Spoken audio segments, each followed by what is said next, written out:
मेरे प्यारे बच्चों ध्यान से देखो इस पैटर्न को, क्या है आई वी यू और थर्ड पर्सन प्लूरल सब्जेक्ट। अगर ये थर्ड पर्सन प्लूरल सब्जेक्ट क्या होता है, अगर आपने ये नहीं जानते हैं तो वीडियो के टेंस का पार्ट नंबर 7 को देखिए, उसमें क्लियर कट आपको बताया गया है कि third person, first person, second person, ये सारे चीज क्या होते हैं। यहां पे आपको वर्बली बताते चले कि आई जो होता है फर्स्ट पर्सन होता है सिंगुलर नंबर, वी जो होता है फर्स्ट पर्सन का प्लूरल नंबर होता है, और यू जो होता है सेकंड पर्सन का सिंगुलर भी होता है, प्लूरल भी होता है। क्यों? कि यू का मतलब होता है तुम या तुम लोग, आप या आप लोग, ठीक है। आई का मैं और वी का हम लोग, ठीक है ना। और थर्ड पर्सन प्लूरल सब्जेक्ट, जैसे प्लूरल सब्जेक्ट में क्या आएंगे, दे, राम एंड श्याम, क्या आएंगे, दे मतलब वे लोग, ठीक है। राम एंड श्याम मतलब कोई भी नाम या कोई भी काउंटेबल नाउन क्या होगा, एंड के द्वारा जुड़े हों, जैसे काऊ एंड गॉट। इस चीज को ध्यान से देखिए, ये क्या हो गया, थर्ड पर्सन प्लूरल नंबर। इसके साथ हमेशा किसका प्रयोग किया जाता है, डू का, उसके बाद से नॉट का। ये डू आपको बता दिया कि ये प्लूरल सब्जेक्ट हैं, यानी कि फर्स्ट पर्सन और सेकंड पर्सन हमेशा क्या होते हैं, उसके साथ भी1 का प्रयोग किया जाता है, यानी मेन वर्ब का प्रयोग करते हैं। और वो क्या होता है, डू जो होता है एक्चुअली जो एक्जुलरी वर्ब होता है वो अपने असली रूप में एक मेन वर्ब की तरह काम करता है, शो करता है, दिखाता है। डू जो है आपका क्या करता है, एक्जुलरी वर्ब है यहां के लिए, लेकिन डू डज जो होता है, डू का डज V5 हो जाता है, इसलिए यहां पे आपको शो कर रहा है क्या, मेन वर्ब की तरह नहीं शो करके यहां पे एक्जुलरी वर्ब की तरह शो कर रहा है। इसलिए ये क्लियर कर दे रहा है कि आपका सब्जेक्ट कौन सा है, या तो फर्स्ट पर्सन है या सेकंड पर्सन है, या फर्स्ट पर्सन का प्लूरल नंबर है या थर्ड पर्सन का प्लूरल नंबर, यानी प्लूरल सब्जेक्ट है। तो वहां पे किसका चीज का प्रयोग करेंगे, डू का, उसके बाद जस्ट नॉट का plus V1 plus other word. अब कहेंगे सर हमने एक जगह कहीं कहीं देखा है इस तरह के भी रूल होते हैं, क्या, सब्जेक्ट प्लस डोंट, बिल्कुल होते हैं। डू नॉट को ही जोड़ के, किसका, डू प्लस नॉट को जोड़ देते हैं तो ये आपका क्या बनता है, डोंट। ये अलग से कोई रूल नहीं है, डू प्लस नॉट को जोड़ देंगे तो डोंट बन जाएगा, ठीक है, plus V1 plus other word, clear, full stop. ये होते हैं आपके क्या रूल। तो देखो ये थोड़ा सा अभी नए नए सीख रहे हैं तो डोंट का प्रयोग जो होता है कॉम्प्लिकेटेड होते चलता है, इसलिए आपको इजी बनाने के लिए हम लोग डू प्लस नॉट का प्रयोग करेंगे। जैसे चलिए इस एग्जाम्पल विचार करते हैं। इस एग्जाम्पल के लिए क्या है, मैं क्रिकेट नहीं खेलता हूं। इसमें क्या है, आपने अभी तक पहचान में देखा कि जिस हिंदी या उर्दू वाक्यांश में ता है ती है लगा है प्रेजेंट इंडेफिनिट, क्लियर हो गया, उसमें नहीं शब्द लगा हुआ है आपका निगेटिव हो गया, यानी इस पैटर्न पर बनेगा। हम लोग पीछे वाले वीडियो में क्या देख रहे थे, अफर्मेटिव जिसमें नहीं शब्द नहीं लगा रहता था। तो इसमें क्या है, मैं क्रिकेट नहीं खेलता हूं, तो सब्जेक्ट इसमें क्या हो गया, ऑब्जेक्ट हो गया, यानी अदर वर्ड हो गया। नहीं ये आपका क्या हो गया, निगेटिव शब्द हो गया। खेलता हूं क्या हो गया, वर्ब हो गया। अब देखो इस पैटर्न पे हम लोग इसको बैठाते हैं तो सब्जेक्ट का क्या होगा, आई, ठीक है। आई के साथ किसका प्रयोग करेंगे, डू का, तो आई डू। अगर आप डोंट करें या नॉट करें तो कोई एक कर सकते हैं, ठीक है, आई डू नॉट। उसके बाद से खेलना का क्या होता है, प्ले, ठीक है। क्या चीज नहीं खेलते हैं, तो क्रिकेट पैटर्न पे हुआ। सब्जेक्ट ध्यान से देखो, सब्जेक्ट में आई है plus do plus not plus V1 plus object, यानी अदर वर्ड, क्लियर। यहां तक आपको क्लियर हुआ। एक दो और एग्जांपल को देखते हैं। इस एग्जांपल को देखते हैं, क्या है, हम लोग गाली नहीं देते हैं। सबसे फर्स्ट तो ता है ती है लगा है, इसमें प्रेजेंट इंडेफिनिट, नहीं शब्द लगा है, निगेटिव में हो गया, क्लियर, ये निगेटिव हो गया। अब क्या है, हम लोग गाली नहीं देते हैं, इसमें सब्जेक्ट कौन है, तो उसमें आपको एक ट्रिक बताया था जो आपने पीछे वीडियो में देखा होगा कि किसी भी वाक्य में कौन लगा दीजिए तो आपको पता लग जाएगा। कौन गाली नहीं देते हैं, तो हम लोग, यानी कि आपका ये हो गया सब्जेक्ट, ये क्या हो गया आपका, गाली नहीं देते हैं, ये तो आपका निगेटिव हो गया, और गाली नहीं देना एक वर्ब हो गया, क्लियर।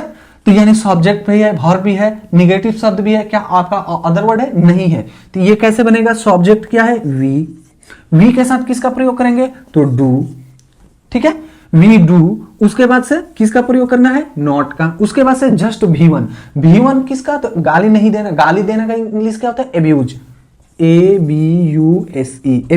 एब्यूज का मतलब क्या होता है, गाली देना। वी डू नॉट एब्यूज मतलब हम लोग गाली नहीं देते हैं, क्लियर। एक और एग्जांपल को देखते हैं। इस एग्जांपल को देखते हैं, क्या है, वे लोग फुटबॉल नहीं खेलते हैं, ताहे तीहे तेहे लगा है प्रेजेंट इंडेफिनिट, क्लियर हो गया। नहीं शब्द लगा है, निगेटिव हो गया, ठीक है। फुटबॉल आपका अदर वर्ड हो गया।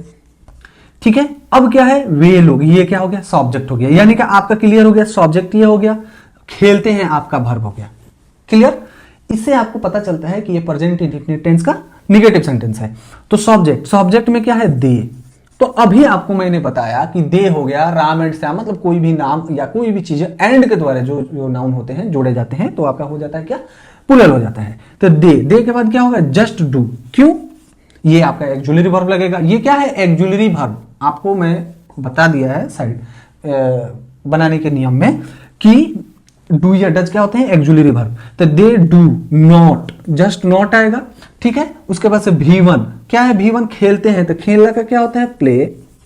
क्या है, फुटबॉल, फुटबॉल का पहला अक्षर कैपिटल होगा बाबा, फुटबॉल। क्लियर? क्योंकि गेम है। तो they do not play football, ये आपका पैटर्न हुआ बनाने का। चलिए एक और दो एग्जांपल को देखते हैं जिसके साथ डू का प्रयोग कैसे करते हैं। इस एग्जांपल को देखते हैं, राधा और गीता दो नाम एंड के द्वारा जोड़े हुए हैं।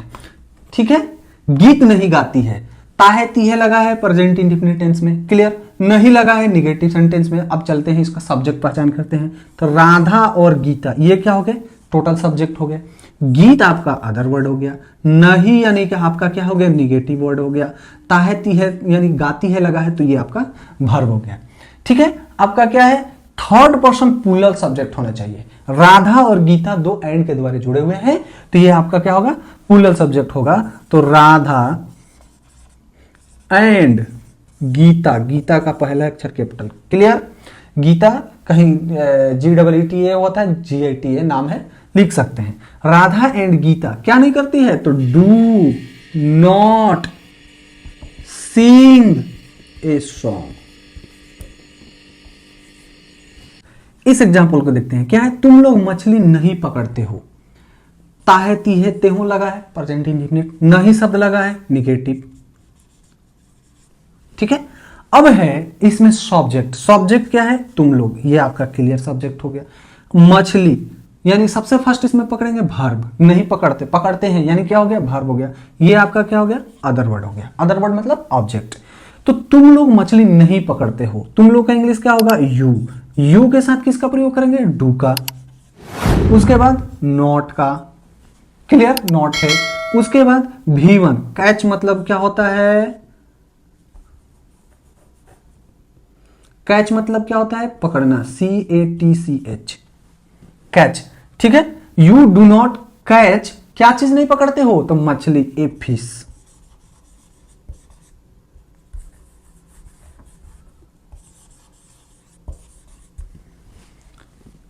क्लियर? यहां तक आपका क्लियर हो गया। अब कहेंगे कि सर जो ये पैटर्न है इस पे तो आपने एक भी ट्रांसलेशन नहीं बनाया। हां, इसी को बनाते हैं। जैसे यू क्या है, उसके बाद डोंट। ये मैक्सिमम स्पोकन में यूज होता है किसी बात को जल्दी से कहने के लिए, लेकिन मेन जो ग्रामेटिकली होता है यही से स्टार्ट होता है और इसको तभी जाकर समझ में आएगा। You do not catch a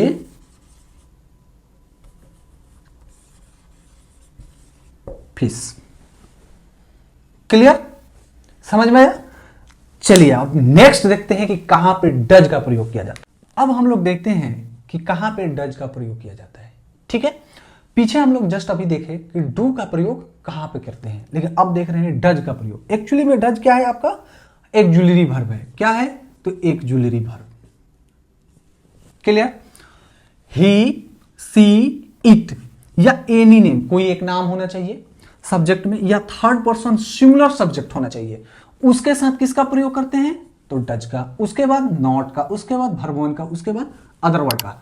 अब इसका एक शॉर्ट फॉर्म के लिए स्पोकन में जो मैक्सिमम यूज होता है क्या होता है, subject plus doesn't plus V1 plus other word. ठीक है, अब इसका जैसे हम लोग एग्जाम्पल देखते हैं कि किस तरह से इसको बनाते हैं, तो चलिए हम लोग एग्जाम्पल को देखते हैं। ठीक है, इस एग्जाम्पल पर ध्यान देते हैं। क्या है लास्ट में लगा हुआ, ताहे तीहे ते हैं, प्रेजेंट इंडेफिनिट टेंस। नहीं शब्द लगा है, ये किस में हो गया, निगेटिव में हो गया। क्लियर? अब इसका सब्जेक्ट चुनते हैं। कौन है, वह स्कूल नहीं जाती है। कौन स्कूल नहीं जाती है, तो वह, तो ये आपका सब्जेक्ट हो गया। किस टाइप का सब्जेक्ट है, तो थर्ड पर्सन। ध्यान से देखो, सी है, ताहे ती है लगा है इसलिए सी हो जाता है, थर्ड पर्सन। ये आपका क्या हो गया, इसमें वर्ब कौन हो गया, जाना जाती है, ठीक है। उसके बाद से अदर वर्ड, क्लियर। इस पैटर्न पे अब हम लोग इसका ट्रांसलेट करते हैं, क्या है वह का इंग्लिश होगा सी, क्लियर। सी के साथ किसका प्रयोग किया गया है, डज का, क्लियर। उसके बाद नॉट का, नॉट का। उसके बाद V1 नहीं जाती है, जाना का इंग्लिश क्या होता है, गो। कहां नहीं जाती है, तो अदर वर्ड में क्या है, टू स्कूल, यानी कि she does not go to school. अगर इस पैटर्न से बनाए सेम बात वही रहेगा, ये डज प्लस नॉट मिलके क्या होता है, डजंट होता है। तो ये ऐसे बन सकता है सी डजंट, कुछ नहीं है, does plus not he doesn't होता है, बाकी सेम है V1 प्लस V1 यानी गो टू स्कूल, क्लियर। कहीं दिक्कत, एनी गजन, नो गजन। तो एक और एग्जांपल को देखते हैं, चलिए इस एग्जांपल को देखते हैं। क्या है, वह किताब नहीं लिखता है, ताहे तीहे लगा है, प्रेजेंट इंडेफिनिट, निगेटिव शब्द नहीं लगा है, क्लियर। यहां तक आपको कोई दिक्कत, नो गजन, वही बार बार रिपीट। अब इसमें सब्जेक्ट कौन है, यह यानी कि वह किताब नहीं लिखता है, तो सब्जेक्ट आपका ये हो गया, वर्ब आपका ये हो गया, अदर वर्ड क्या हो गया आपका, ये हो गया, निगेटिव शब्द तो लगा हुआ है। अब इस पैटर्न पे बैठाएं, वह का इंग्लिश यहां पे क्या होगा, ही, क्यों, ताहे, ताहे किसी पुरुष से बोध हो रहा है, तो ही डज। उसके बाद नॉट, जस्ट नॉट। उसके बाद V1, V1 में लिखना, राइट। क्या है, एक किताब, ए बुक, क्लियर। कोई दिक्कत, नो गजन। अगर उसको इस पैटर्न पे भी लिख सकते हैं तो क्या होगा, he doesn't right a book. कोई दिक्कत, कुछ नहीं है, डज नॉट को ही डजंट बोलते हैं यहां पे, क्लियर। एक और एग्जांपल को देखते हैं, बड़े मजेदार एग्जांपल है। इस एग्जांपल को देखते हैं, बड़ी मजेदार है एग्जांपल। क्या है, अभी तक हम लोग आज तक हिंदी में ये चीज पढ़ते आ रहे थे कि जिस वाक्य के अंत में है लगा होता है वो बहुत सारे यानी बहुवचन का बोध होता है, यानी प्लूरल का बोध होता है। लेकिन क्या है, मेरे पिताजी किताब नहीं पढ़ाते हैं। अब बताइए, किसी के पिताजी के पास क्या ऐसे लिख सकते हैं क्या, मेरे पिताजी किताब नहीं पढ़ाते हैं, नहीं हो सकता है ना। यहां पर रिस्पेक्ट देने के लिए हैं का प्रयोग किया गया है, न कि बहुवचन के लिए। यह दिमाग में घुसा लीजिएगा, ठीक है। मेरे पिताजी किताब नहीं पढ़ाते हैं, देखिए यहां सिंगुलर सब्जेक्ट है लेकिन प्लूरल का बोध हो रहा है, क्यों, केवल यहां पे क्या दे रहे हैं हम, तो रिस्पेक्ट, आदर भाव, इसके लिए हैं का प्रयोग किया गया है, ठीक है ना, क्लियर। तो इसमें पहले सबसे फर्स्ट क्या है, ताहे तीहे तेहे लगा है तो प्रेजेंट इंडेफिनिट में हो गया, ठीक है। नहीं शब्द लगा है, निगेटिव में हो गया। अब क्या है इसमें, अब चलते हैं पकड़ते हैं सब्जेक्ट कौन सा है, तो कौन किताब नहीं पढ़ाते हैं, तो मेरे पिताजी। तो क्या हो गया आपका, ये सब्जेक्ट हो गया टोटल। उसके बाद से क्या है, पढ़ाते हैं, आपका वर्ब हो गया, वर्ब पहचान लिए। उसके बाद से आपका अदर वर्ड हो गया। चलिए इस पे बैठाते हैं, तो मेरे पिताजी क्या होगा, माई फादर। मेरे माई फादर्स नहीं होता है कहीं, माई फादर, ठीक है, माई फादर। उसके बाद नहीं पढ़ाते हैं तो does not, does not plus V1, V1 क्या है, टीच ए बुक, क्लियर। ये बहुत टिपिकल आपका एग्जाम्पल था। इसी तरह के एग्जाम्पल आपके एग्जाम में आते हैं। अगर आपका बेसिक कॉन्सेप्ट क्लियर नहीं होगा, यहां पे आप गच्चा खा जाइएगा, क्लियर।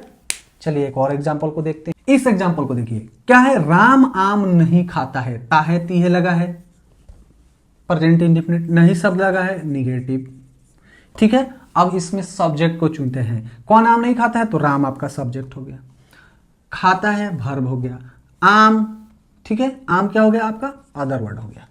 तो राम आम नहीं खाता है, तो राम, उसके बाद क्या है, जस्ट डज लगेगा, उसके बाद क्या है, नोट लगेगा, उसके बाद क्या है, ईट, वर्ब 1। इसमें V5 का कभी कतई प्रयोग नहीं करेंगे। Ram does not eat a mango, आपका नाम था, नाम के साथ डज का प्रयोग करेंगे, क्लियर। एक और एग्जांपल को देखते हैं। अब इस एग्जांपल को देखते हैं, बहुत टिपिकल चीज है। क्या है, रीता या सोनी स्टेज पर नहीं नाचती है। सबसे फर्स्ट तो ये क्या है आपका प्रेजेंट इंडेफिनिट टेंस, ठीक है, उसके बाद से इसमें निगेटिव शब्द लग गया। क्लियर। अब क्या है कि रीता या सोनी, मान लो कि ये रीता है ये सोनी है, रीता या सोनी कोई एक, यहां एक का बोध हो रहा है, ये नहीं क्या है, थर्ड पर्सन सिंगुलर सब्जेक्ट आ गया। यहां पे दो नेम है लेकिन या के द्वारा जोड़ा गया है। ठीक है, तो इसमें सब्जेक्ट तो आपका रीता या सोनी हो गया, नाचती है आपका वर्ब हो गया। ठीक है, स्टेज पर यह आपका अदर वर्ड। देखो ऑब्जेक्ट क्या होता है, स्टेज होता है कोई चीज पे परफॉर्म करना, किसी चीज के, मान लो कि मैं रोटी नहीं खाता हूं, ठीक है, तो अगर खाने का जो क्रिया है वो रोटी के ऊपर डिपेंड है, यानी कि वो ऑब्जेक्ट हो गया। लेकिन यहां पर एक शब्द लगा है स्टेज पर, यानी कि एक प्रीपोजिशन लगा हुआ है, तो ये चीजें जो होती है ये ऑब्जेक्ट से थोड़ा सा हटके अदर वर्ड में आ जाती है, इसीलिए अदर वर्ड का प्रयोग करते हैं। तो रीता या सोनी, तो रीता या सोनी का क्या होगा, रीता और सोनी। क्लियर, रीता और सोनी स्टेज पर नहीं नाचती है। उसके बाद क्या लगेगा, डज, उससे हमको मतलब ही नहीं है, सब्जेक्ट के तुरंत बाद डज लगाएंगे, उसके तुरंत बाद नॉट लगाएंगे। क्लियर। अब वर्ब वन डांस, ठीक है। अब अदर वर्ड, अदर वर्ड में क्या आएगा, ऑन द स्टेज। कोई दिक्कत, एनी गजन,